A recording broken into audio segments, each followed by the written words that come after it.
Thank you very much.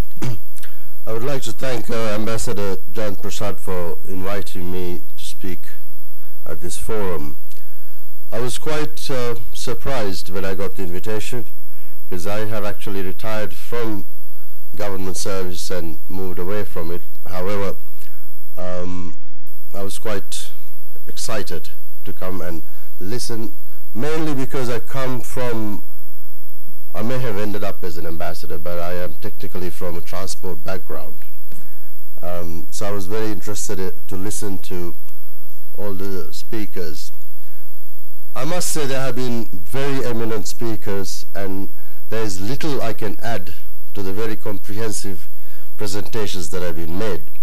And what I wrote seems so trivial compared to the amount of information that I've just heard over the last 2 days. See, I first encountered the idea of a South Asian regional cooperation in 1985 with the inception of SAARC. And since then I have followed it very closely because I saw the opportunity of almost a fifth of the world's population coming together. The economic opportunity, the trade opportunity, the growth opportunity. But after almost 30 years, here we are still talking about the opportunities. We are still talking about framework agreements. Yes, there has been marked a decade of connectivity at the SAARC summit in Bhutan, and Prime Minister Narendra Modi went on to elaborate at the 17th summit that we have to do more. We have to emulate regions that have been successful. I happened to serve in Belgium on my last stint as an ambassador, and I have this habit of driving around, one of my pastimes. So on the weekends I get into my vehicle and drive off. I couldn't for the life of me know when I was in Belgium or when I was in Germany, because there were no borders. I had to. The only way I knew I was in Germany is when the signboards changed from French or from Wielander to German. And that is how common their policies have been. There's also a little town on the north of Belgium that borders with Netherlands. It's called Sluis. Now, while you're walking through this town, you suddenly find that the prices have changed, the labels have changed, and you're in Netherlands. But that is again the understanding that they have when they created European Union. To find peace, they had to create European Union after the two main wars. And believe me, since they created European Union and since they have found the common ground on which they can grow, which is economy, they haven't had much of battles or fights or conflicts. As General Malik, in his one of his slides, it said conflict versus connectivity. One of the things about connectivity is that it removes conflict. If you can achieve connectivity, it decreases the amount of conflict. And if you increase conflict, it decreases the amount of connectivity. So these two don't actually go hand in hand.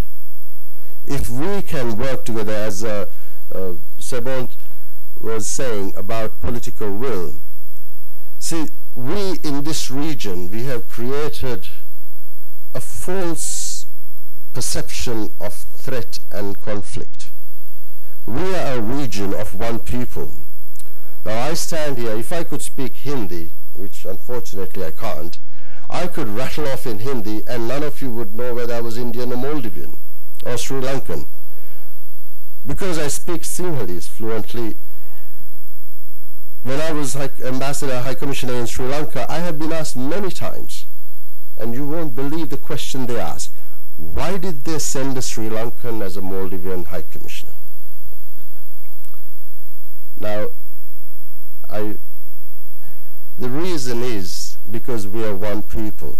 We are actually from one culture. I will digress a bit from my paper, which talks about the challenges, but the real challenge we have is to remove conflict. Now, we are a very young region. When I say young region, I'm not talking about the historical civilization. I'm talking about the present stand that we are in. Nepal has become a democracy.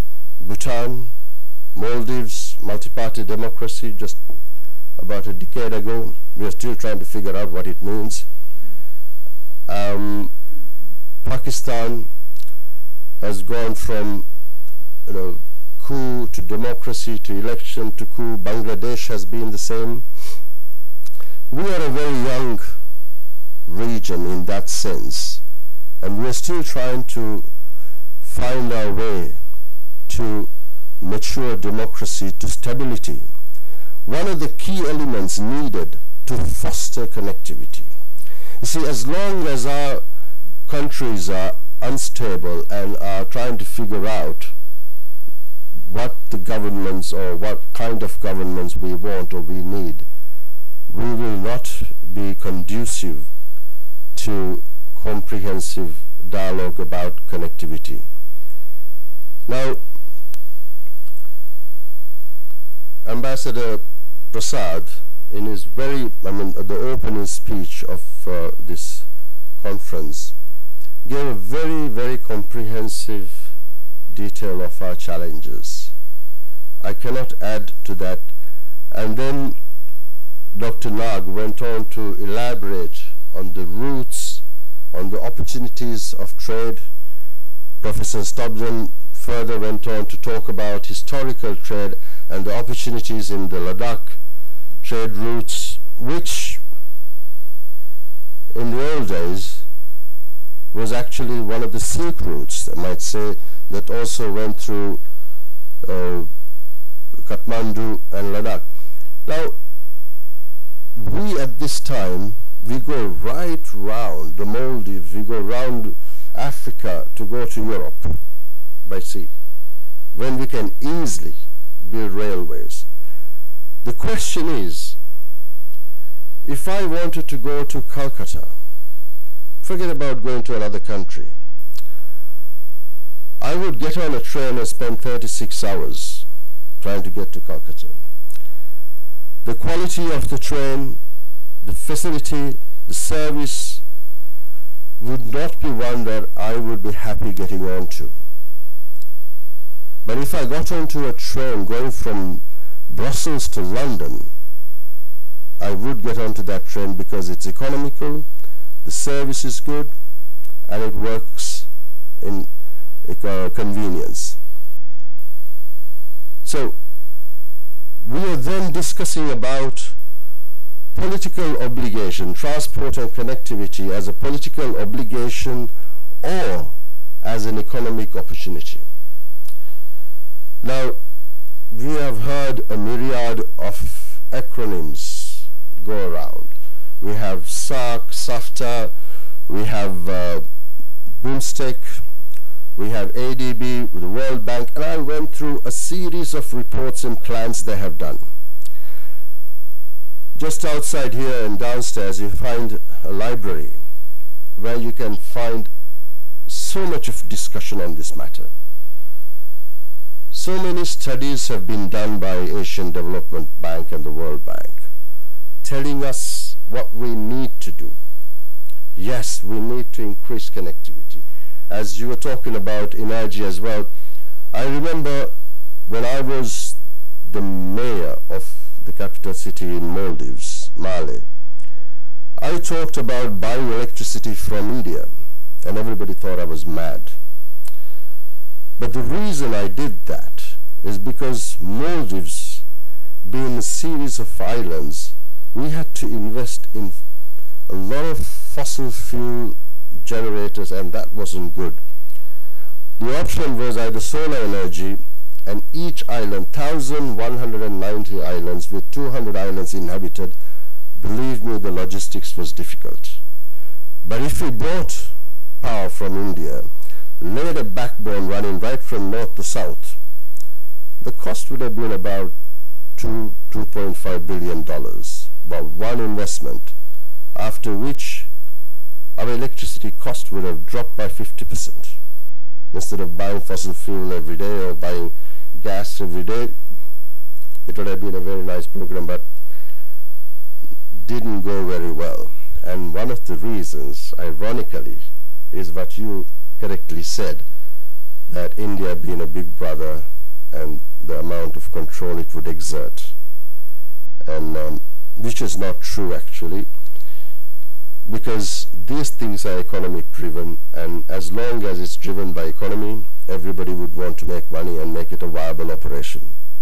It doesn't change the fact that you buy it from India or Pakistan or wherever else, that would have been an economic operation, a business investment, and it would have worked.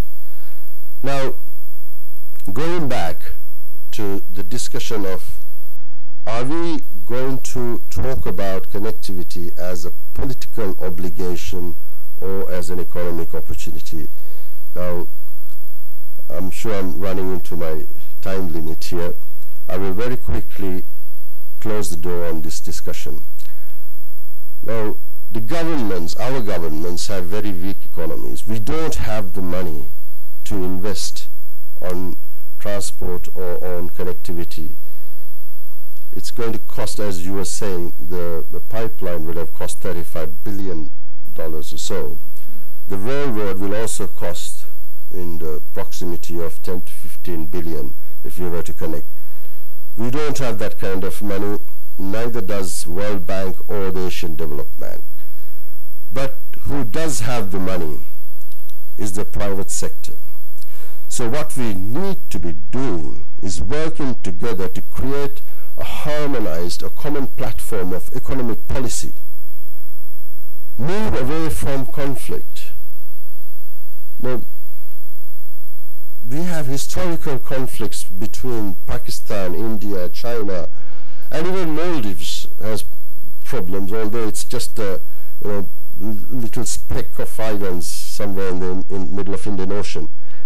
We have to move away from conflict. We have to give room for harmonized common policies that will allow for private sector to be interested enough to invest. Investing in transport and in connectivity, whether it be digital connectivity, air connectivity, rail connectivity, it's all one of the most lucrative industries in the world today. And if we are able to create a common, harmonized policy in this region towards transport and connectivity, believe me, there will be private sector interested in it. The other issue would be, every time we talk about connectivity, sooner or later somebody is going to jump up and say security. Oops, here we are. So how do we talk about security? Terrorism. None of us are immune from the evils of terror. Nobody is. Pakistan or India or Maldives, I mean, back in '88, we were attacked by a group of terrorists. Nobody is immune from terrorism. That means it's a global threat. It's a regional threat. It's not a threat to India. It's not a threat to Pakistan. It's not a threat to Bangladesh. It's a regional threat that needs to be addressed on a regional platform. And the best thing we can do right now is to aggressively talk about a South Asian security agreement that will encompass a regional cooperation towards fighting crime, breaches and terrorism on a common platform, because it is not a threat to India or Pakistan or Bangladesh or Maldives. It is a threat to everybody, and they do not identify who they attack. If it is easiest to attack an Indian embassy in Pakistan, they will. If it is easier to attack a Pakistan embassy in India, they will. If it is easier to attack a Pakistan Airlines, they will. It is the soft target that they will target every single time. How do we overcome that? By sharing of information, by sharing economies, by sharing our intelligence, both on social and economic frontiers. We need to build this region on cooperation and on common interests, rather than trying to find our way. I believe it was Ambassador Narkandala who showed a map there when he called it a spaghetti plate. Now, if we are to find our way through that maze of spaghetti, we will spend the next 100 years trying to find our way through that. But if we concentrated on finding a common enemy and to find a common goal, we would fast reach that goal instead of finding our way through the spaghettis. Thank you very much, and thank you for the opportunity to be here.